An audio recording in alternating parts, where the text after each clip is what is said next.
what would be the 4 teams you'd most want to see in the playoff for the best matchups? Example, he would go with Texas, Texas A&M, Bama, Ohio State to see Texas play A&M and the Big Ten versus the SEC. I think there's some juice on that. Like we would get so many content items if we get Texas and Texas A&M because, of course, they're not rivals, Barton. Right. Yes. Yeah, that's it's all the chirping would finally have to come to an end. And man, would that be an overwhelming gut punch to whoever loses that game and all the crow they'd have to eat. Because man, those two programs, it's a shame. Like Ole Miss, Mississippi State hate each other in a way that I think no other rivalry does. But there's some real venom in the Texas A&M thing too. There is. Who would you have as your 4? I can go first if you want time to think about this. You go first because I'm having a little hard time like grasping what this is about here. So lead me here. What direction are you going? So I want exciting matchups, obviously in the first round, but I also want an exciting championship game, and I think styles make fights. That's generally a true statement. So go ahead and give me. I want Justin Fields and Trevor either in the first round or potentially set up to rematch each other. I think I want arguably the most explosive offense in the country outside of those two, Oklahoma, if Spencer Rattler can live up to the hype. Because I just think that Oklahoma receiving core this year is going to be nasty, and I'm pretty high on Oklahoma's offensive line. Sneakily last year, I don't think OU's offensive line was what it was back in 2017, 2018. It took a little dip last year because they lost so many guys, but I have a lot of confidence in offensive line coach Bill Biedenbaugh to get those guys back up to that elite status.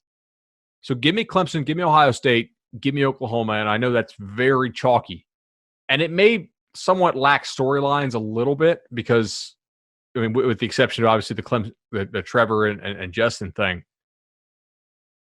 But then I think let's throw Georgia in there, right? A team that is just so defense. And against those high-scoring offenses is going to face, can that force Kirby Smart to open up the offense in the playoff? Was he able to get through the SEC, a league that I think has more quarterback questions than it's had probably in the last 5 or 6 years? Like, is it possible that Kirby gets through the SEC at 12-1, then gets to the playoff and has to play some offenses that can really light up the scoreboard?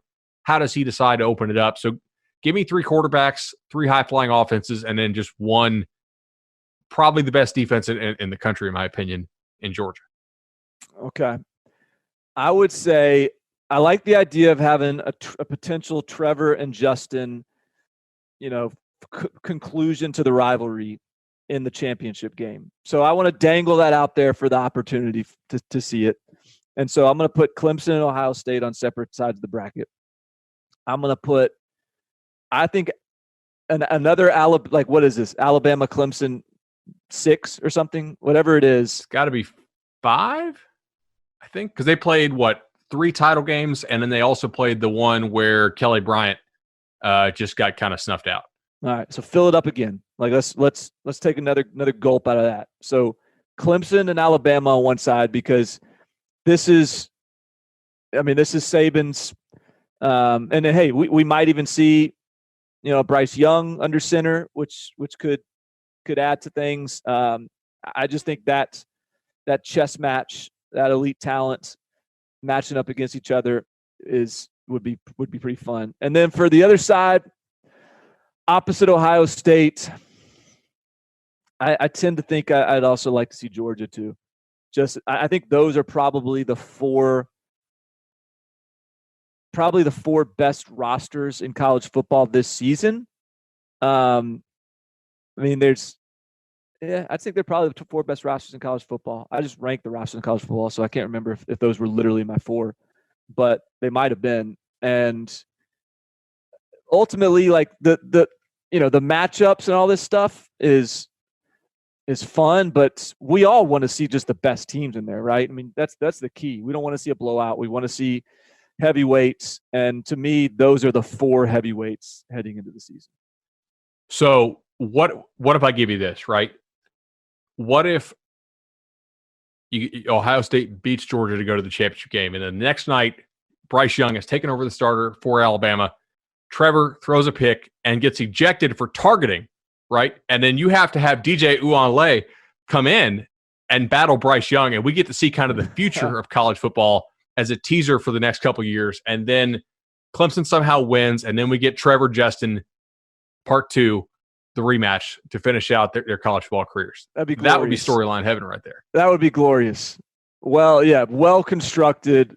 Bravo. That would be storyline heaven, especially for us at 24/7 Sports, because we'd be the experts on who these guys are, where they came from, and what happened when they were sophomores in high school playing against each other. I could just see our who is DJ article just shooting up Google Analytics like crazy during that game as everybody Googles it.